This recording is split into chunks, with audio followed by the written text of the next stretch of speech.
800 million. That's how many descendants one man has walking the earth today.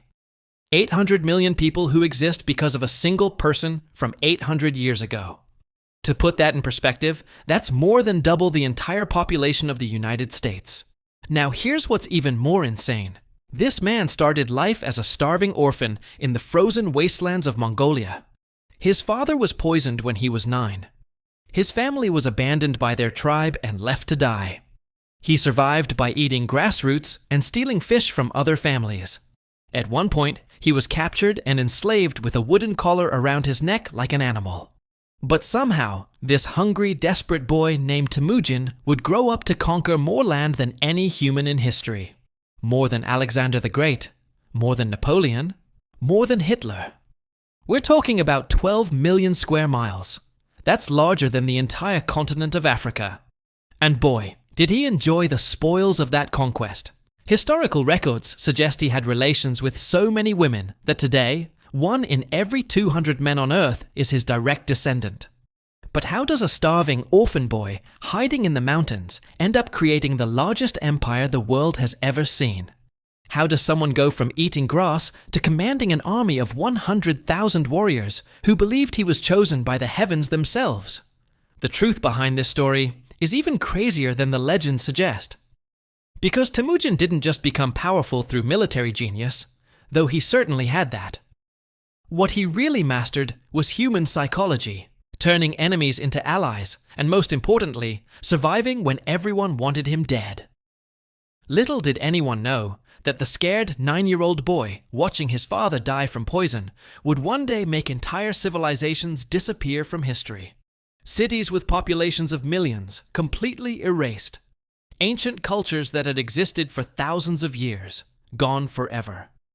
It's estimated that his conquests killed 40 million people. That was 10% of the entire world's population at the time. In modern terms, that would be like someone killing 800 million people today. Welcome to the insane true story of how hungry young Temujin survived the wild and became the legend Genghis Khan. You see, Temujin's story begins in the year 1162, born into a world where life expectancy was about 30 years, and most children didn't survive past 5. The Mongolian steppes were basically hell on earth. Temperatures dropped to -40 degrees in winter. There were no permanent settlements, no agriculture, just endless grassland and constant tribal warfare. His father, Yesugei, was a minor tribal chief who had made plenty of enemies. When Temujin was 9, his father took him to find a bride from another tribe. Yes, they arranged marriages for 9-year-olds back then. On the way back, Yesugei made a fatal mistake. He accepted food from a rival tribe, the Tatars. The meal was poisoned. Within 3 days, he was dead. And here's where young Temujin learned his first crucial lesson about power and loyalty. The moment his father died, their own tribe abandoned them. You have to understand, in nomadic culture, a tribe followed strength. A dead chief meant no protection, and a woman with young children was seen as dead weight. Temujin's mother, Hoelun, begged them to stay. They laughed and left them to die in the wilderness. Temujin would later reflect on this and say it taught him that loyalty based on tradition or bloodline meant nothing. Only personal loyalty, enforced by strength, mattered. For the next several years, Temujin, his mother, and his siblings survived like animals. They dug up roots, caught fish, hunted small birds and marmots. His mother would walk for miles gathering wild onions and berries, often coming back with bleeding feet. It was during this time that Temujin did something that revealed his true nature. His older half-brother, Bektar, had been bullying him and stealing his food. One day, after Bektar stole a fish Temujin had caught, the future Khan made a decision. He and his younger brother Kasar stalked Bektar like prey. They found him sitting alone on a hill, watching the family's few remaining horses. Temujin approached from one side with a bow and arrow, Kasar from the other. Bektar saw them coming, saw the arrows pointed at him, and simply said, "Do not hurt my younger brother." Then he sat still and waited. Temujin shot him in the chest. He was 13 years old. When he returned to the camp, his mother was horrified. She screamed at him, called him a murderer, said he had destroyed their family. But Temujin felt no remorse. In his mind, Bektar was a threat to his survival and had to be eliminated.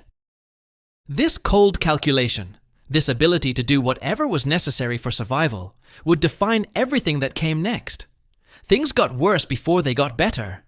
The Destitute tribe, who had previously been allied with Temujin's father, decided the boy might become a threat when he grew older. They captured him and put a wooden kangwe around his neck, essentially a portable prison that prevented him from lying down or feeding himself. He was passed between families like property, beaten regularly, given barely enough food to survive. But Temujin was always watching, always thinking. He noticed which guards were lazy, which families treated him slightly better, who might be turned to his side. One night, during a feast when most of the tribe was drunk, he saw his chance. He knocked his guard unconscious with the wooden collar, escaped into the river, and hid in the water with only his face above the surface. A man named Sorkin Shira found him, but instead of turning him in, helped him escape. Temujin never forgot this. 20 years later, when he had power, he found Sorkin Shira's family and made them nobility. This became his pattern: extreme punishment for betrayal, extreme rewards for loyalty. After escaping, Temujin did something brilliant. He went to Togrul, his father's blood brother and leader of the powerful Kerate tribe. Using his father's name and reminding Togrul of old obligations, he gained protection. But Temujin saw an opportunity here that went beyond mere survival. He studied how Togrul maintained power, how he played different tribes against each other, how he used marriage alliances and traded favors. More importantly, he started building his own network. When raiders stole the few horses his family had managed to acquire, Temujin tracked them down. During this pursuit, he met a young man named Bo-Orchu, who was from a wealthy family, but decided to help Temujin without asking for payment. After they recovered the horses, Bo-Orchu chose to leave his comfortable life and follow Temujin. This was the first member of what would become his inner circle. Temujin had this strange charisma. People who should have seen him as beneath them chose to follow him. Part of it was his absolute conviction that he was destined for greatness. Even as a teenager with nothing to his name, he spoke about uniting all the Mongol tribes as if it was inevitable. But here's the crucial part that most people don't understand about Genghis Khan's rise. It wasn't about military tactics at first. It was about completely restructuring Mongolian society. You see, traditional Mongol armies were organized by tribe and family. This meant loyalty was divided, and nobles could switch sides whenever it benefited them. Temujin, now calling himself Genghis Khan, after uniting the tribes in 1206, did something revolutionary. He completely destroyed the tribal system. He took warriors from different tribes and mixed them into units of 10, then 100, then 1,000, then 10,000, called Arbans, Zuns, Minghans, and Tumans. Suddenly, your loyalty wasn't to your birth tribe, but to your unit brothers and to the Khan himself. But wait, it gets more genius. He made promotion based entirely on merit, not birth. A shepherd could become a general if he proved himself in battle. This was unheard of in a world where your birth determined everything. What the other nobles didn't realize was that Genghis had just destroyed their power base, while creating an army personally loyal only to him. And this is where the numbers become staggering. Within 25 years, his Mongol army conquered more land than the Roman Empire did in 400 years. They moved at speeds that seemed impossible, covering up to 100 miles a day, when most armies managed 20. Here's what's really interesting though. The Mongol army never numbered more than 150,000 men, yet they conquered nations with millions of soldiers. How?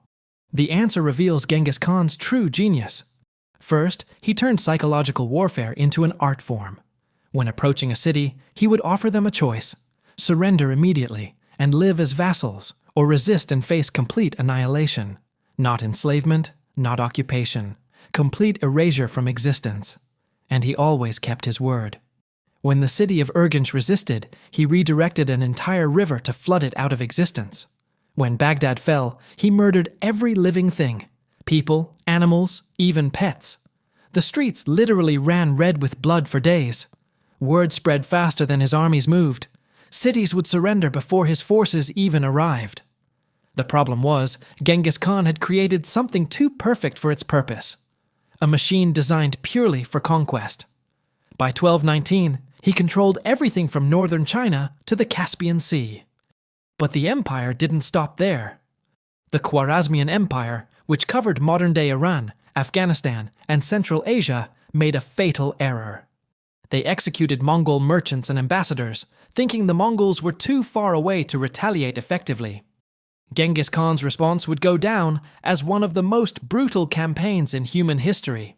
He personally led 200,000 warriors across thousands of miles of desert and mountain. What followed wasn't just conquest, it was systematic annihilation. The great cities of Samarkand, Bukhara, Urgench, cities that had existed since ancient times, were erased. In Urgench alone, 1.2 million people were killed. But here's what made it even more terrifying. Genghis Khan had developed a system for ensuring no one survived. After conquering a city, the Mongols would leave, then return days later to kill anyone who had hidden and emerged. Then they'd do it again, a third time. Then in August 1227, something happened that even the great Khan couldn't conquer. His own mortality. The exact circumstances of his death remain mysterious to this day.